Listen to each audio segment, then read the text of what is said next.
மற்றும் ஒரு அண்மை செய்தியை பார்த்து வருகிறோம். தமிழக அரசுக்கு பாமக நிறுவனர் ராமதாஸ் எச்சரிக்கை விடுத்திருக்கிறார்.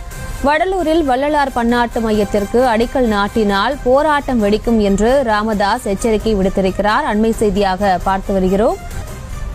வணக்கம். பாமக நிறுவனர் மருத்துவர் ராமதாஸ் அறிக்கை ஒன்றை கொடுத்திருக்கிறார். எதிர்ப்பை மீறி வடலூரில் வள்ளலார் பன்னாட்டு மையத்திற்கு அடிக்கல் நாட்டினால் மக்கள் போராட்டம் வெடிக்கும் என தமிழக அரசுக்கு அவர் எச்சரிக்கை விடுத்திருக்கின்றார்.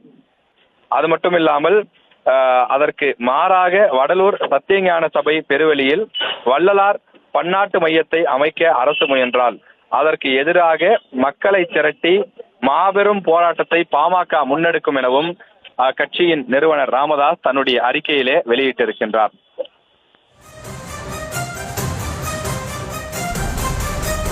விவரங்களுக்கு நன்றி ராஜேஷ்.